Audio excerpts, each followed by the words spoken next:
សូមត្រៀមខ្លួននឹងធ្វើព្រឹត្តិការណ៍មួយនេះផ្ទុះដើម្បីជំរុញដល់កម្ពុជាភ្នំពេញនឹងរៀបចំនគរសង្ក្រាន្តជាព្រឹត្តិការណ៍លើកដំបូងខ្នាតធំមួយដែលរៀបចំរយៈពេល6ថ្ងៃពេញនៅលើទីតាំងធំៗចំនួន4ហើយខ្ញុំនឹងលើកយកហេតុផលមួយចំនួនធំដែលធ្វើឲ្យបងប្អូនតែងតែអវិជ្ជមានឬតែងតែខមមិនថា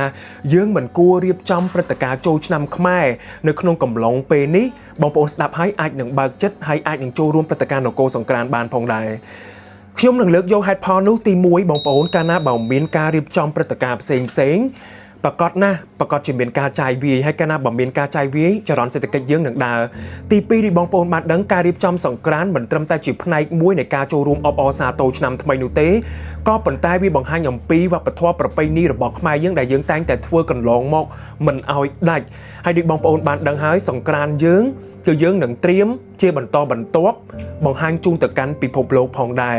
ហើយយើងមានអ្វីច្រើនណាស់ដែលនឹងបង្ហាញនៅក្នុងព្រឹត្តិការណ៍មួយនេះ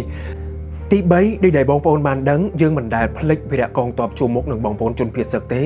ដូចជាសកម្មភាពដែលខ្ញុំតែងតែបង្ហាញជូនទៅកាន់បងប្អូនខ្ញុំធ្វើ content បែបសប្បាយរីករាយទេសចរឬក៏ការអភិវឌ្ឍឬក៏ខ្ញុំចូលរួមកម្មវិធីផ្សេងក៏ប៉ុន្តែខ្ញុំនៅតែមានសេចក្តីនឹករលឹកទៅដល់វីរៈកងទ័ពជួរមុខនឹងបងប្អូនជនភៀសសឹកដែលខ្ញុំអាចជួយទៅតាមផ្នែកណាមួយដែលខ្ញុំអាចធ្វើបានអញ្ចឹងព្រឹត្តិការណ៍នគរសង្ក្រាន្តនេះគឺផ្សារភ្ជាប់ទៅដល់បងប្អូនជនភៀសសឹកនិងវីរៈកងទ័ពជួរមុខជាក់ស្ដែងនៅក្នុងព្រឹត្តិការណ៍នគរសង្ក្រាន្តផ្ទាល់មានការ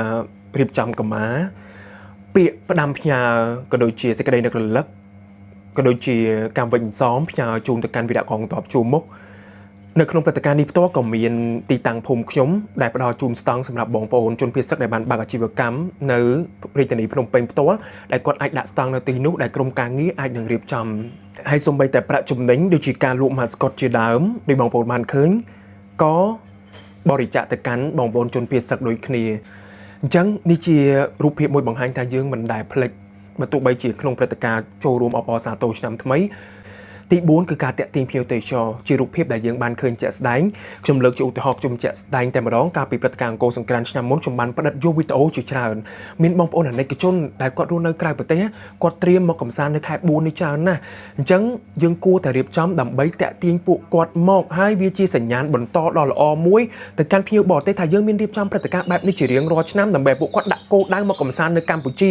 បងប្អូនក៏ចង់ឃើញដូចខ្ញុំដែរអញ្ចឹងហេតុផលទាំងអស់នេះបងប្អូនអាចយកទៅគិតនិងពិចារណាបានហើយខ្ញុំសង្ឃឹមថាបងប្អូននឹងយល់ហើយចូលរួមទាំងអស់គ្នាឥឡូវវិលត្រឡប់មកលំអិតតាក់ទងមួយព្រឹត្តិការណ៍នគរសង្ក្រាន្តវិញដូចខ្ញុំលើកឡើងអញ្ចឹងរៀបចំ6ថ្ងៃថ្ងៃទី14ខែមេសាដល់19ខែមេសាទីតាំង4ធំនោះមានដូចជាតំបន់វត្តភ្នំទី2គឺសួនវឌ្ឍនៈដែលនៅជាប់ជាមួយនឹងអគារវឌ្ឍនៈផ្ទាល់បងប្អូនមានប្លង់រៀបចំទាំង concert ក៏ដូចជាសកម្មភាពកម្សាន្តមួយចំនួនផងដែរហើយដូចបងប្អូនបានដឹងហើយក្រុមហ៊ុនវឌ្ឍនៈផ្ទាល់នៅថ្ងៃដែលជួបជុំផ្ទាល់និយាយអំពីព្រឹត្តិការណ៍មួយនេះក៏មានការអញ្ជើញស្វាគមន៍ជាមួយនឹងភេជ្ជៈកូនខ្មែរនេះជាច្រើនផងដែរហើយក្រុមហ៊ុនវឌ្ឍនៈតែងតែចូលរួមព្រឹត្តិការណ៍សង្គមជាច្រើនជាក់ស្ដែងនៅក្នុងកំឡុងពេលដែលយើងជួបបញ្ហាផ្ទាល់ក្រុមហ៊ុនវឌ្ឍនៈក៏បានចូលរួមយ៉ាងច្រើនផងដែរហើយនៅក្នុងព្រឹត្តិការណ៍ដែលលើកមុខមាត់ជាតិព្រឹត្តិការណ៍នគរសង្ក្រាន្តនេះផ្ទាល់ក្រុមហ៊ុនវឌ្ឍនៈក៏នឹងចូលរួមដូចគ្នាទី3គឺ Walk Street បងប្អូនតំបន់ដែលពិសេសជាងគេមើលទៅហើយនឹងទី4មានដូចជាតំបន់ផ្សារទូតពងហើយនឹងបាសាក់ឡែនជាដើមដែលជាទីតាំងថ្មីមួយដែលយើងឃើញថាវត្តភ្នំសង្ក្រាន្តកន្លងមកគឺពុំសូវមានការរៀបចំទេអញ្ចឹងបើប្រៀបធៀបទំហំនៃព្រឹត្តិការណ៍មួយនេះគឺអាចនឹងប្រហាក់ប្រហែលជាមួយនឹងអង្គរសង្ក្រាន្តហើយតាក់ទងជាមួយនឹងកម្មវិធីមានកម្មវិធីកម្សាន្តច្រើនផ្ទាំងទស្សនីយភាពវិញនេះហើយគឺជាអីដែលខ្ញុំកត់សម្គាល់ជាងគេខ្ញុំអាចនិយាយថាខ្ញុំចង់តែវាយបងប្អូនណាកុំទៅចេះតែទឹកកុំទៅប៉ាត់តែម្សៅគ្រប់ព្រឹត្តិការណ៍ទាំងអស់នេះគួរតែចូលរួមពីព្រោះថាអូយសប្បាយណាបងប្អូនមិនត្រឹមតែយើងអាចយល់ដឹងពីវប្បធម៌ប្រពៃណីតាក់ទងជាមួយនឹងកម្មវិធីចូលឆ្នាំខ្មែរនោះទេក៏ប៉ុន្តែទទួលនៅអារម្មណ៍មួយបែបតិចទៅជុំឲ្យឃើញនៅអ្វីដែលជាភាពអស្ចារ្យនៃវប្បធម៌របស់ខ្មែរយើងកម្មវិធីទទួលទេវតាស្រង់ព្រះហើយក៏ដូចជាព្រឹត្តិការណ៍ផ្សេងបែបសាសនាហ្នឹងគឺយើងគួរតែចូលរួមនិងបានឃើញតែផ្ទាល់បងប្អូនគឺពិតជាអស្ចារ្យមែនតើហើយក្នុងនាមខ្ញុំជាអ្នកផ្សព្វផ្សាយ content creator ខ្ញុំត្រៀមខ្លួនក្នុងការចូលរួមពីព្រោះដូចឆ្នាំមុនអញ្ចឹង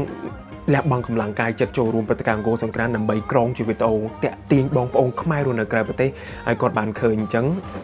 អត់មានខ្លាចអីនឹងចូលរួមផ្សព្វផ្សាយទេហើយសង្ឃឹមថាបងប្អូននឹងចូលរួមទាំងអស់គ្នានឹងមានមតិកែលម្អក្នុងន័យវិជ្ជមានដើម្បីខ្មែរទាំងអស់គ្នាចឹងបងប្អូនយល់ឃើញយ៉ាងណាដែរតាក់ទងជាមួយនឹងព្រឹត្តិការណ៍នគរសង្ក្រាន្តកុំភ្លេចឲ្យខ្ញុំបានដឹងផង